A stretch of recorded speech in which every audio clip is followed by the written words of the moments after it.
अस्सलाम वालेकुम नाज़रीन, मैं हूँ आयशा रहमान और आप देख रहे हैं मेरा फेसबुक और यूट्यूब चैनल।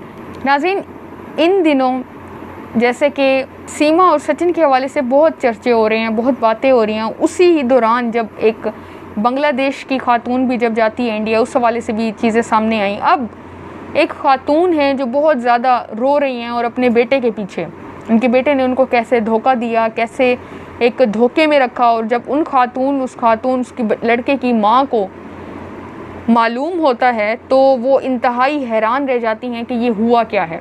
ये मामला बहुत ज़्यादा इस वक्त हाइप क्रिएट किया हुआ है और ये जो शख्स है, नौजवान है, ये मोहम्मद फैज़ है इसका नाम, ये कैसे इंडिया पहुंचा, क्यों इस वक्त ये गिरफ़्तार है। ये दुबई गया था लेकिन वालिदैन को कह के, माँ को अपनी कह के ये कनाडा गया। क्या ये वाकई कनाडा पहुंचा? लेकिन कनाडा से ये इंडिया कैसे पहुंचा?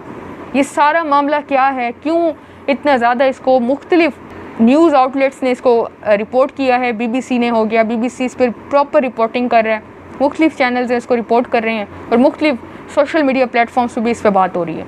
तफसीलात की जानिब बढ़ने से पहले मैं आप सबसे बस इतनी गुजारिश करूँगी कि मेरे फेसबुक पेज को और मेरे यूट्यूब चैनल को जल्दी से सब्सक्राइब कर लें, क्योंकि हम लोग 1000 सब्सक्राइबर को अचीव करने के बहुत करीब है। अब ये जो खातून है, ये जो इस मोहम्मद फैज़ की वालदा हैं, मोहम्मद फैज़ की वालदा ने बहुत हैरान कुन इंकशाफ किए हैं। मोहम्मद फैज़ की जो वालदा है, उसने जवानगी से ही बहुत तकलीफ़ें बर्दाश्त की। जवानी में ही मोहम्मद फैज़ के वालिद गुज़र जाते हैं, इंतकाल हो जाता है उनका, और ये जो वालदा हैं मोहम्मद फैज़ की, ये अकेली अपने 6 बच्चों को पालती है। आखिरकार ये मोहम्मद फैज़ बहन भाइयों में सबसे छोटा होता है और ये दुबई जाता है, UAE, वहाँ जाके ये कमाने लगता है और इनके घर में खुशियाँ आती हैं और ये पैसे बेचते हैं और इनके हालात ठीक होते हैं। लेकिन अब यही बच्चा ही माँ के लिए इतनी इस वक्त तकलीफ़ का बाइस बना हुआ है कि आप अंदाज़ा नहीं लगा सकते। ये इसकी वालदा इतना ज़्यादा रो रही है मीडिया पे आके और इतना ज़्यादा वो तकलीफ़ में है जिसकी कोई हद भी नहीं। अब सबसे पहले मैं आपको बताती चलूँ, आपने वीडियो एंड तक देखनी है ताकि आपको ये सारा मामला समझ आए। मोहम्मद फैज़ दुबई जाता है, जैसे कि मैंने आपको बताया। दुबई जाने के बाद अब इस वक्त जो इतलात आ रही हैं वो ये आ रही है कि मोहम्मद फैज़ की इंडिया में नेहा फ़ातिमा से शादी हुई, वहाँ से इसका एक बेटा भी है, लेकिन ये तफसीलात उसके घर वालों को मालूम नहीं होती कि हमारे बेटे की शादी भी हो चुकी है और उसकी वहाँ से औलाद भी है। अब ये शादी कैसे हुई, ये मामला कैसे पेश आया, सबसे पहले मैं आपको वो बताती हूँ। अब मोहम्मद फैज़ कराची में कपड़े की डिज़ाइनिंग कंपनी में काम करता था।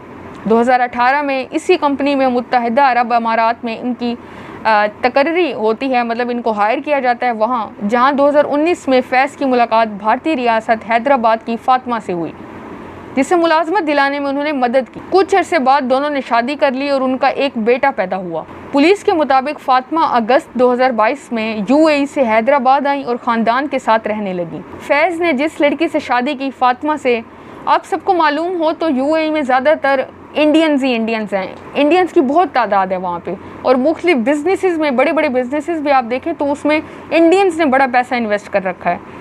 तो ये भी इंडिया से दुबई जाती हैं, वह नौकरी करती हैं, शादी करती हैं और फिर वापस अपने मुल्क वापस आती हैं। अब ये वहाँ की कहानी। नवंबर 2022 में फैज़ सियाहती वीज़ा पर नेपाल गए और उसके बाद गैर कानूनी तरीके से हैदराबाद चले गए, जहाँ वो मुकीम थे। मार्च में वो मोहम्मद गौस के जाली शनाख्त के साथ अंदराज करवाने के लिए आधार एनरोलमेंट सेंटर भी गए, मतलब अपनी जाली शनाख्त, जैसे हमारा CNIC होता है, इनका आधार कार्ड होता है, इसने जाली मोहम्मद गौस के नाम से अपना CNIC समझ लें वो बनवाया और वहाँ पे एनरोलमेंट सेंटर भी पहुँच गया ये मोहम्मद फैज़।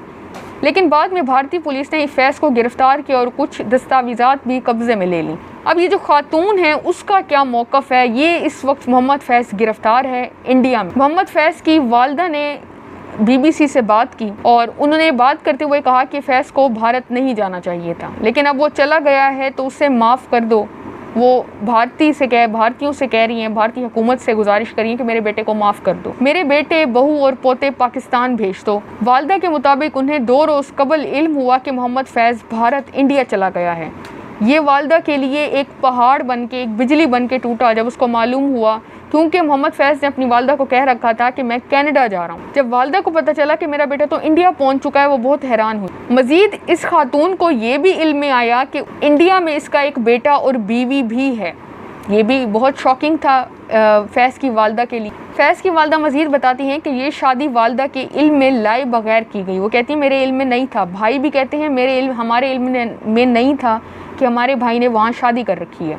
वालदा ने कहा कि फैज़ मुझसे पूछता तो मैं इजाज़त देती और कहती बहू को अरब मुल्क से पाकिस्तान लाओ, मगर अब शादी कर ली है तो वो मेरी इज़्ज़त है। खुशी है कि उसने बीवी को धोखा नहीं दिया। मेरा बेटा बहुत बहादुर है और इंडिया वालों को भी उसकी बहादुरी और वफादारी की कदर करनी चाहिए। नाज़रीन, जो मेरी समझ में अब आ रहा है कि ये बहुत ज़्यादा एक सोचने वाली बात है कि अपने घर वालों को नहीं बताना और एक इंडियन लड़की से शादी कर लेना, शादी भी ऐसी कि वहाँ से औलाद भी हो चुकी है, फिर ये भारत चला जाता है वालिदैन को कनाडा का कह के और वहाँ पे अब गिरफ़्तार है। ये माजरा इतना सिंपल नहीं है, मुझे ऐसा लगता है कि कोई और कहानी है इसमें। अब आप इस पे क्या राय रखती हैं, आपने कमेंट सेक्शन में लाजमी बताना है कि ये क्या वाकई ऐसा ही है जितना सिंपल चीज़ें हैं। वालिदा ने मज़ीद बताया कि उन्हें बेटों ने बताया कि फैज़ इंडिया गया था जबकि वो ये समझती थी कि वो किसी और मुल्क चला गया है। उन्होंने कहा कि फैज़ रोज़ाना फ़ोन करके कहता था कि मेरे कागज़ तैयार हो रहे हैं, एक दफ़ा कागज़ तैयार हो जाएं तो फिर मैं दोबारा पैसे भेजना शुरू कर दूँगा। पैसे ये नहीं भेजता था, पहले भेजता था, फिर पैसे भी भेजने बंद कर दिए। अब उसके बड़े भाई इकबाल हुसैन हैं, वो बताते हैं कि हमारे भाई ने हमें क्या बताया। इंडिया तो पहुंचा, घर वालों को मालूम नहीं था, उसने बताया क्या। बड़े भाई इकबाल हुसैन के मुताबिक मोहम्मद फैज़ 2018 में यूएई गया और 2022 तक उधर रहा। उसने हमें वहां पर शादी करने का कभी नहीं बताया। इकबाल हुसैन के मुताबिक फैज़ 2022 में वापस आया और 2 माह शांगला में रहा। इस दौरान वो हमें अक्सर कहता था कि उसका एक दोस्त बना है जो उसे मलेशिया या कनाडा लेकर जाने का कह रहा है। 2022 के आखिर में कोई 10-11 माह पहले वो हमें ये कहकर गया कि कनाडा जा रहा है। वहाँ से भी ये कहता था कि मैं कनाडा पहुँच गया हूँ। हमें तो गिरफ्तारी का इल्म सोशल मीडिया के ज़रिए हुआ। इसका भाई बताता है कि मेरे पास एक दिन एक शख्स आया, हमारे मोहल्ले का ही था, हमारे गांव का, उस इलाके का।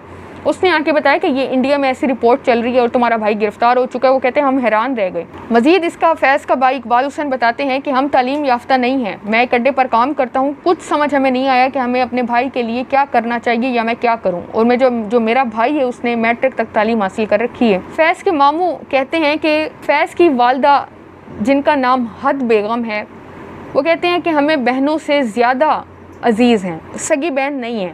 ये अज़हर इकबाल सामने आई हैं जिन्होंने कहा कि ये हद बेगम हमारी बहन है, लेकिन असल में इनकी बहन नहीं है, क्योंकि वो कहते हैं कि इनकी ज़िंदगी में अच्छे दिन वही थे जब फैज़ मुत्तहिदा अरब अमारात में काम करता था। उन्होंने बताया कि हद बेगम चंद दिन की थी जब उनके वालिदैन फ़ौत हो गए, तो मेरे वालिदैन ने उन्हें अपनी बेटी बना ली है। शादी की उम्र तक ये हमारे घर में रहीं, जिसके बाद हमारे वालिदैन ने हद बेगम की फैज़ की वालदा की शादी कर दी। अज़हर इकबाल के मुताबिक 6 बहन भाइयों में मोहम्मद फैज़ सबसे छोटा है और कम उम्री में ही वालिद फ़ौत हो गए थे, जिसके बाद उनकी ज़िंदगी में बेइंतहा मुश्किलात आई थी। फैज़ ने मैट्रिक तक तालीम हासिल की थी, मगर दीगर बहन भाइयों मैट्रिक तक भी नहीं पढ़ सके। ये इधर उधर मेहनत मजदूरी करते हैं। इनका असल सरमाया और जो बेटा था वो सिर्फ मोहम्मद फैज़ ही है, जो सबसे छोटा होने की बिना पर माँ का भी बहुत लाड। अब वाज़ेह है कि भारत और नेपाल के शहरियों को एक दूसरे के मुल्क जाने के लिए वीज़े की ज़रूरत नहीं पड़ती। सरहदें पार जाने के लिए इनके पास कोई एक सरकारी शनाख्ती card, driving licence, passport, voting card या आधार कार्ड होना चाहिए। सीमा भी इसी चीज़ का फ़ायदा उठाते हुए इंडिया दाखिल हुई थी। सीमा ने भी यही रास्ता अपनाया था इंडिया दाखिल होने के लिए और इस शख्स ने भी यही रास्ता अपनाया इंडिया दाखिल होने के लिए। नाज़रीन, इस वक्त फैज़ की जो वालदा हैं, आखिर में मैं आपको बताते चलूँ तो वो बहुत परेशान हैं अपने बेटे के लिए। और वो इस वक्त क्योंकि गिरफ़्तार है और कुछ मालूम नहीं है कि फ़्यूचर क्या होता है उनके बेटे का, लेकिन वो हुकूमत से यही गुजारिश कर रही हैं और वो कह रही हैं कि हम पूरी कोशिश करें कि हम इस्लामाबाद तक जाएँ, वहाँ के जो आला हुकाम है उनसे बात करें कि हमारे बेटे के लिए जितना मुमकिन हो सके हमारे बेटे को आप वापस ला के दें। खैर, वालिदैन को आखिर में इतना कहूँगी मैं कि वालिदैन को जो भी इंसान अपनी ज़िंदगी में तकलीफ़ देता है वो कभी भी इंसान खुश नहीं रह सकता। तो सबको कोशिश करनी चाहिए कि अपने वालिदैन को खुश रखें। और ये वालदा जो इस वक्त रो रही हैं, ये वो वालदा है जिसने इतनी मुश्किल से इस बच्चे को पाला होगा और यही वो शख्स है जिसने इतना वालदा को बताया तक नहीं, शादी कर ली, बताया तक नहीं, कनाडा का कह के इंडिया पहुंच गया। इस वक्त वालिदैन जो है, ये वालदा इंतहाई तकलीफ़ में और उसका बेटा वहाँ पे गैर कानूनी तरीके से दाखिल हुआ और उसको पकड़ लिया गया है। मज़ीद जो भी तफसीलात होंगी मैं आपको लाजमी इस हवाले से आगाह करूँगी। उसके लिए आप सब मेरे यूट्यूब चैनल को और मेरे फेसबुक पेज को सब्सक्राइब कर लें। अपना बहुत ज़्यादा ख्याल रखें और मुझे दुआओं में याद रखा करें। अल्लाह हाफ़िज़।